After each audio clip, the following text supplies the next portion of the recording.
هذا القرآن يهدي للتي هي أقوم ويبشر المؤمنين الذين يعملون الصالحات أن لهم أجرا كبيرا.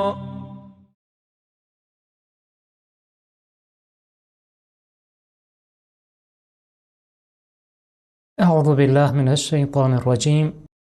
بسم الله الرحمن الرحيم. إذ تستغيثون ربكم فاستجاب لكم. Sura Al-Anfal, verse number 9. It is about the battle of Badr. When you were seeking assistance. استغيثون. Ghawth means assistance. Istighatha means to seek it, to ask for it.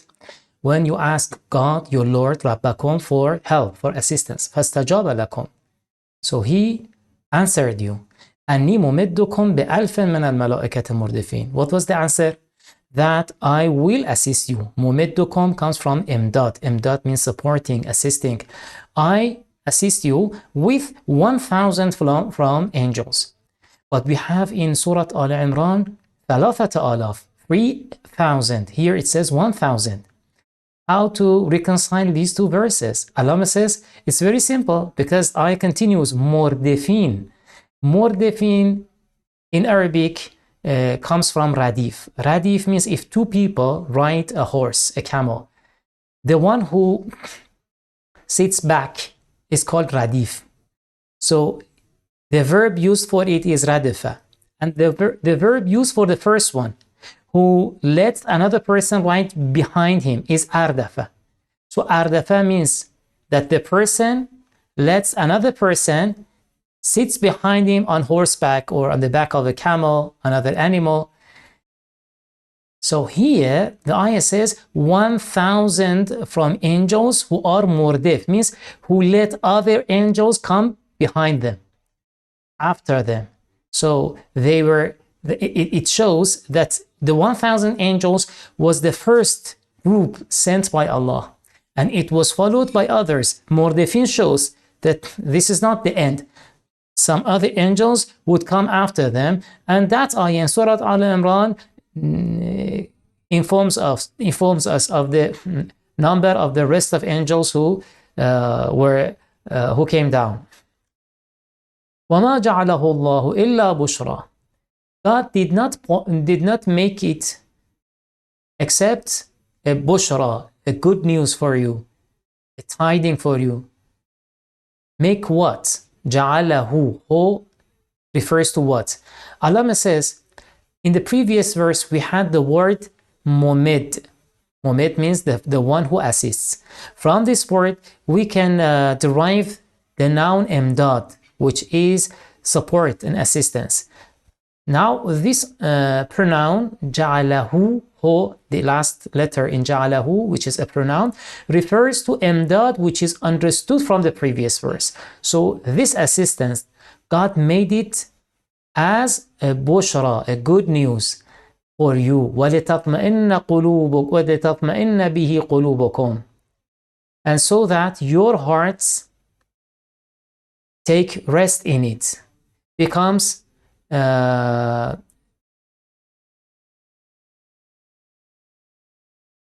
confident.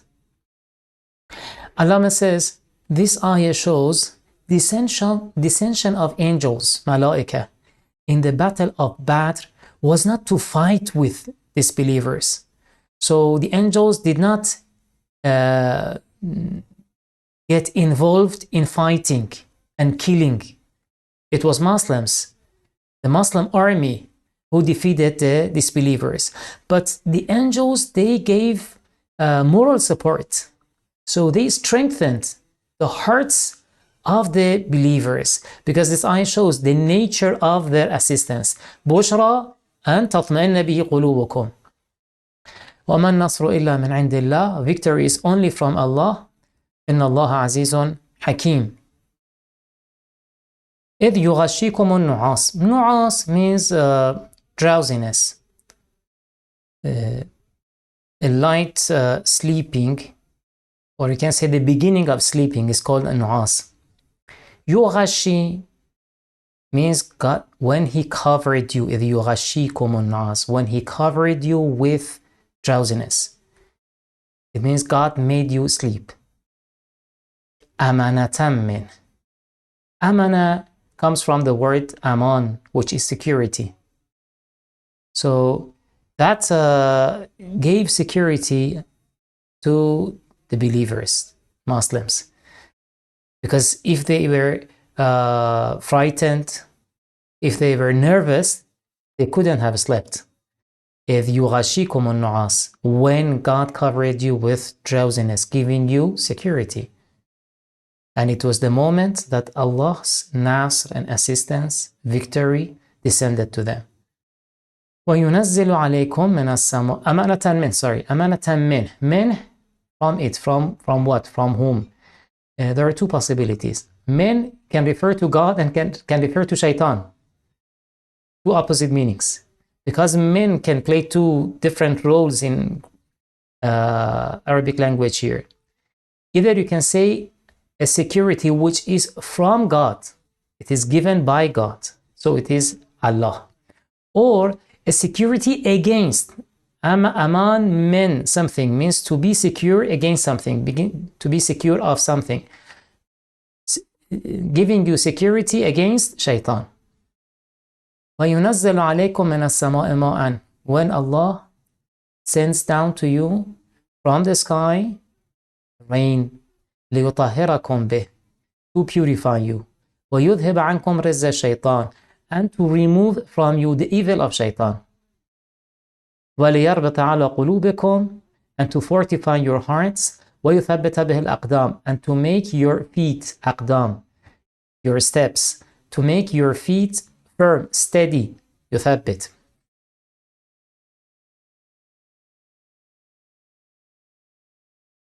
According to some narrations, disbelievers reached the point of the battle, the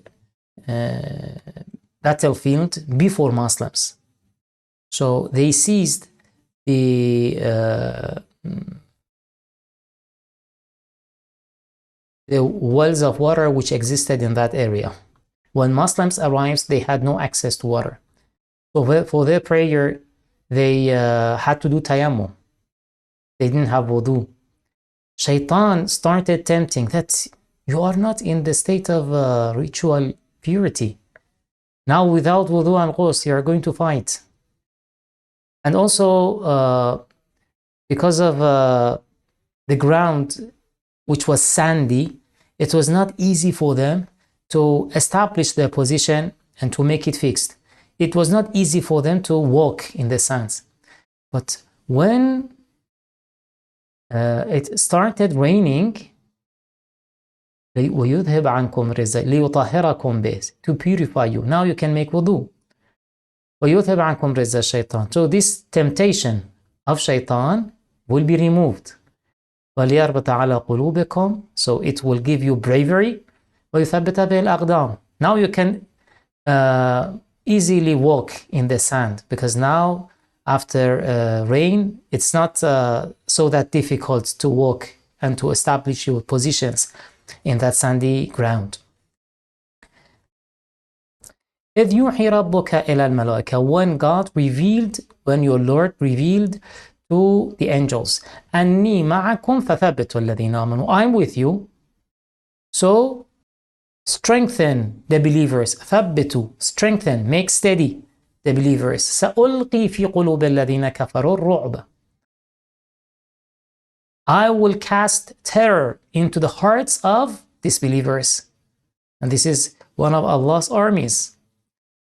فاضربوا فوق الأعناق واضربوا منهم كل بنان, so strike فوق الأعناق. أعناق means the neck, is the plural of عنق, which is neck. So strike above the necks. So what is above the neck? It is a head. So strike the heads. وَاضْرِبُوا مِنْهُمْ, and strike from them. كُلَّ بَنَان, banan is the fingertip. It is either to mean that strike their fingers, the hands and the feet, or it may just mean to strike the hands, fingertips, so that they cannot hold weapons, they cannot hold swords. Is this addressed to the angels? The last command, or to the believers? There are two possibilities. The exegetes mention two possibilities here. It may have been addressed. It may be addressed to the angels, so they are ordered by God to do that, or to the believers in the war to fight this way. ذلك بأنهم شاقوا الله. This ayah explains the reason why they must fight with disbelievers in this way. Why should they destroy them and fight with them? ذلك بأنهم, because they opposed Allah and the Messenger. Because they established enmity with God. Shaqu. Shaqu comes from the word shaq. Shaq means a part, a section. So shaqa is used when a group of people or a person takes a section opposite to the section which the other person adopts. So now they are in two opposing positions. Shaqa means that, to take an opposing position. وَمَنْ يُشَاقِقِ اللَّهَ وَرَسُولَهُ, whoever opposes Allah and His Messenger, فَإِنَّ اللَّهَ شَدِيدُ الْعِقَابِ, Allah is severe in punishment. ذَلِكُمْ فَذُوقُوهُ وَأَنَّ لِلْكَافِرِينَ عَذَابَ النَّارِ. فَذُوقُوهُ means taste it. This is addressed to the disbelievers. Taste this punishment. ذَلِكُمْ is that, to point to something, that. That means that punishment. فَذُوقُوهُ, taste it. وَأَنَّ لِلْكَافِرِينَ عَذَابَ النَّارِ. Grammatically, there are different ideas about analyzing this sentence. Allah Ta'ala says, here, ذَلِكُمْ is the predicate of an omitted subject. Al-amru ذَلِكُمْ. Al-amru ذَلِكُمْ. This is the matter, or that is the matter, and that refers to the punishment. فَذُوقُوا, so taste it. وَالْأَمْرُ أَنَّ لِلْكَافِرِينَ عَذَابَ النَّارِ. Again, al-amr is considered here as the subject, and أَنَّ لِلْكَافِرِينَ is the predicate. Or we can say it is connected to the previous predicate. The matter is that for the disbelievers there is the punishment of fire. يَا أَيُّهَا الَّذِينَ آمَنُوا, O believers, إِذَا لَقِيتُمُ الَّذِينَ كَفَرُوا, when you encountered disbelievers. زَحْفًا. Zahf means الدُّنُوُّ قَلِيلًا قَلِيلًا, means something which approaches little by little. So when you see the army, and Zahf also shows that it's a big number, it's an army, it's a group of people, it's not one person. الَّذِينَ كَفَرُوا, when you see them, the disbelievers, the army of disbelievers, زَحْفًا, approaching you, advancing toward you, فَلَا تُوَلُّهُمُ الْأَدْبَارِ, don't turn your backs to them. So don't flee.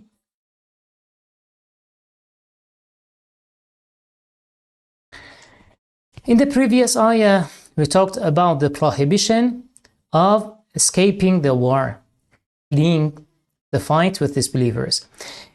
In this ayah also it is emphasized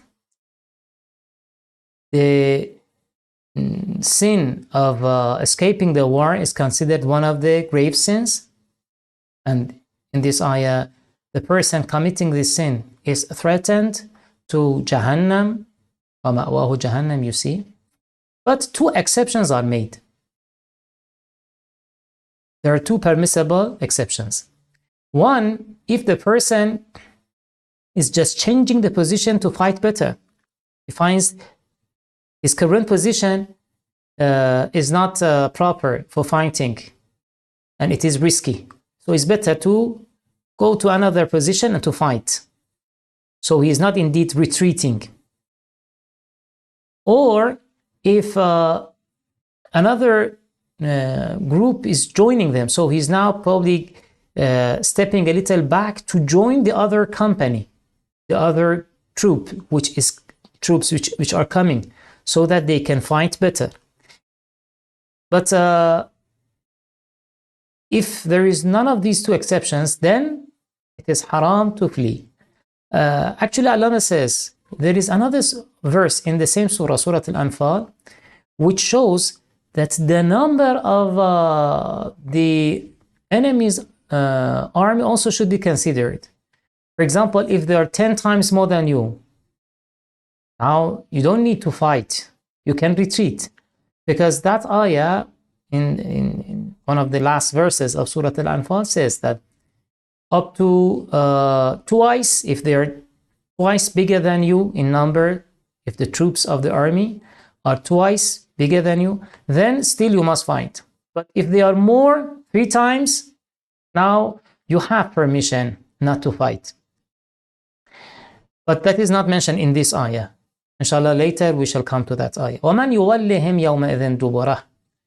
Whoever turns his back to them, to the disbelievers' army, إِلَّا مُتَحَرِّفًا لِقِتَالٍ, except in these two positions. إِلَّا مُتَحَرِّفًا, except if he is diverting. تحرف means, حرف means the side. You are in the middle. If you go toward the side, this side or that side, this is تحرف. إِلَّا مُتَحَرِّفًا, except the person who is diverting to a side, لِقِتَالٍ, for fighting, because that is a better position for fight. أو متحيزا, تحيز comes from حيز. حيز means makan, place. تحيز, to take a place, to find a place. أو متحيزا إلى فئة. فئة means group. You want to find a place to join another group because another group is coming to support you, and now you retreat a little to join them. Except in these two situations, anyone who retreats, فَقَدْ بَاءَ بِغَضَبٍ. باء means رَجَعَ. He has returned with غضب, wrath from Allah. It means that he is subject to Allah's غضب. He will be from مغضوب عليهم. وَمَأْوَاهُ جَهَنَّمْ, his abode is hell. وَبِئْسَ الْمَصِيرُ. فَلَمْ تَقْتُلُوهُمْ وَلَكِنَّ اللَّهَ قَتَلَهُمْ. This ayah talks about the miraculous victory of Muslims in the Battle of Badr.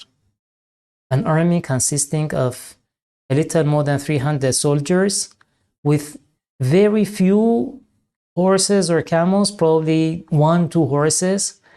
Even the number of swords was not enough. Some fought without sword. But the other army, about 1,000 armed, fully armed soldiers. It seems impossible to gain this war. Now this ayah talks about this miraculous victory. It says, فَلَمْ تَقْتُلُوهُمْ, you did not kill them, but God killed them. وَلَكِنَّ اللَّهَ قَتَلَهُمْ. It was a miracle. وَمَا رَمَيْتَ إِذْ رَمَيْتَ, you did not throw when you threw, but it was Allah who threw.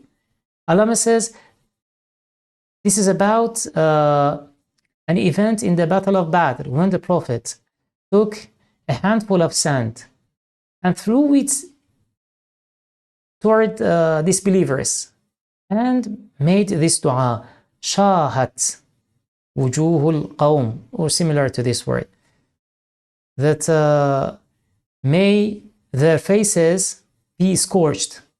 And it is narrated that sand particles, they reached the eyes of all soldiers in the enemy's army.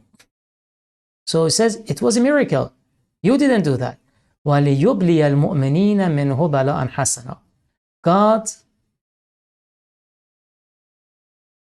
gave you this victory for reasons, including this reason, لِيُبْلِيَ الْمُؤْمِنِينَ, to test the believers, minhu, from his side, from Allah. That was a test from Allah. بَلَاءً حَسَنًا, a good test.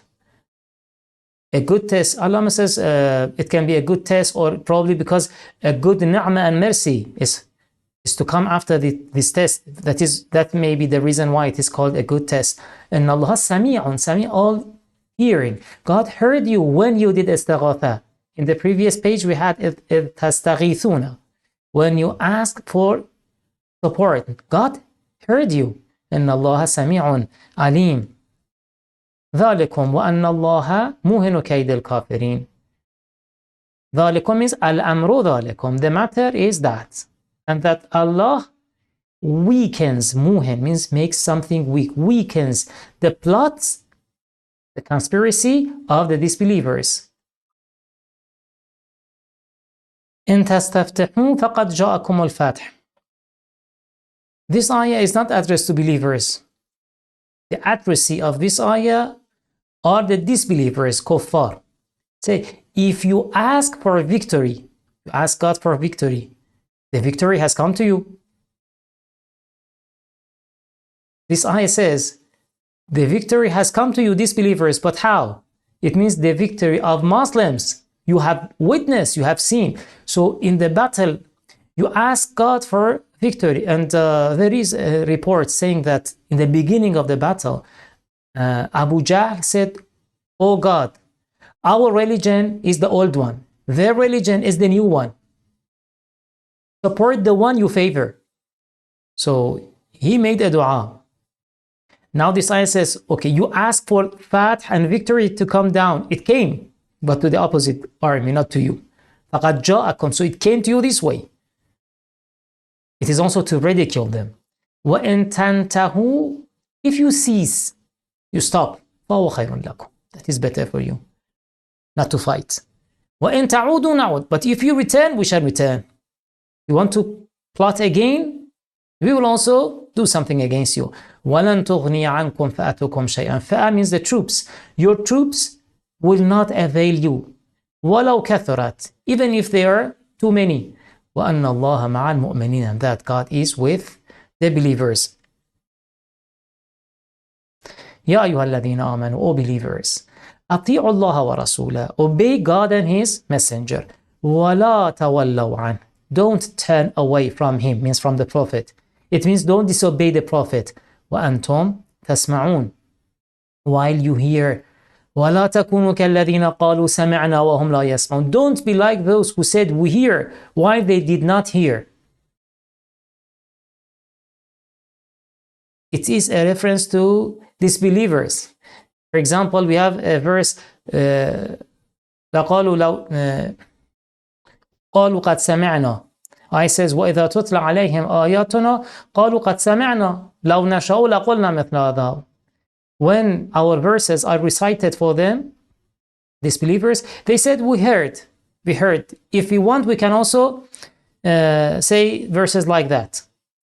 So they hear by their physical ears. وهم لا يسمعون. But they don't find the true words. So they don't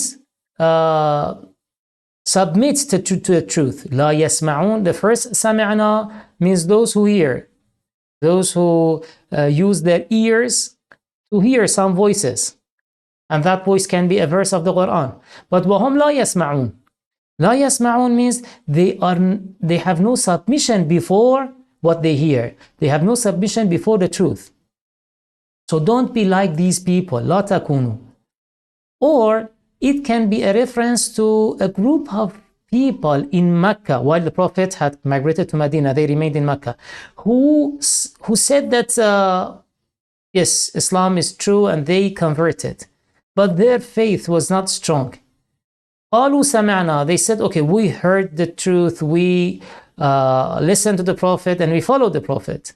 But indeed, وهم لا يسمعون. They were not true followers, because when the battle of Badr happened, and they were also with the army of disbelievers in the battlefield, and they saw the small number of Muslims' army. So they said, غَرَّ هَؤُلَاءِ دِينُهُمْ. They blamed Muslims. So these people, they were not real believers, and they did not have real sama to hear the truth. They just thought that they are hearing the truth and listening to the truth. إِنَّ شَرَّ الدَّوَابِ عِنْدَ اللَّهِ. Dawab means the living creatures. The worst of shar, the worst of the living creatures, and Allah, before God, is الصم البكم الذين لا يعقلون. The deaf and dumb who do not think, who do not understand. لا يعقلون. See, here الصم and buk means the person who does not hear the truth, who does not speak the truth. Buk means the person who does not speak the truth. وَلَوْ عَلِمَ اللَّهُ فِيهِمْ خَيْرًا لَأَسْمَعَهُم. If God knew any goodness, any khair in them, in their hearts, if they had good hearts, لَأَسْمَعَهُم, God would have enabled them to hear. Because the person, after committing so many sins, after showing disobedience to a high extent, then he will lose the ability to hear the truth. Now he is not able. But if God wants, if God found any truth, any goodness in them, he would have enabled them to hear. وَلَوْ أَسْمَعَهُمْ. Even if he enabled them to hear, لَتَوَلَّوا وَهُمْ مُعْرِضُونَ. They would again turn away from the Prophet. Because still the heart is not pure. Even if God gives them that ability to hear the truth, but because the heart is not ready to accept it, so there is no benefit in that. They will not join the Prophet. They will continue disobedience toward the Prophet. يا أيها الذين آمنوا استجيبوا لله والرسول. O believers, answer God and the messenger. إذا دعاكم لما يحييكم. When the messenger calls you to something which gives you life. Life, in our eyes, is the animalistic life. That a being can move, can breathe, eat and drink. So if something has the ability to act like that, we call it alive, living being. But in the Quranic understanding, hayat has a deeper concept, has a deeper meaning. وَمَا هَذِهِ الْحَيَاةُ الدُّنْيَا إِلَّا لَعِبٌ إِلَّا لَهْوٌ وَلَعِبٌ. God says, the life of this world is just playing, diversion. وَإِنَّ الدَّارَ الْآخِرَةَ لَهِيَ الْحَيَوَانِ. Al-Hayawan means the life, hayat. The real life is the life of akhirah. Is it to be acquired in the other world? No, in this world you can acquire it. مَنْ عَمِلَ صَالِحًا فَلَنُحْيَنَّهُ حياة من عمل صالحا من ذكر أو أنثى وهو مؤمن. Whoever does a right act, female or male, no matter, no difference. من ذكر أو أنثى وهو مؤمن, with faith, being a believer. فلنحيينه حياة طيبة. We will give him a pure life. حياة طيبة. So it can be acquired. And this ayah also shows that إذا دعاكم لما يحييكم. The Prophet, the messenger, calls you to something that gives you life. وَاعْلَمُوا أَنَّ اللَّهَ يَحُولُ بَيْنَ الْمَرْءِ وَقَلْبِهِ. Know that God intervenes between man and his heart. So the hearts by which we understand, because qalb in Quranic literature is something by which you have the ability to understand, to have emotions and feelings, to make decisions. So that center is called qalb. So God intervenes between you and your qalb, your heart.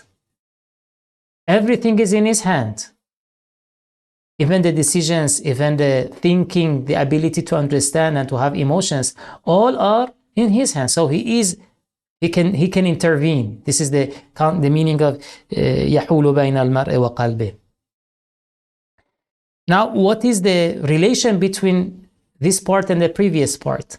Allama says there are 2 points. One point is that no one can say, I don't know God.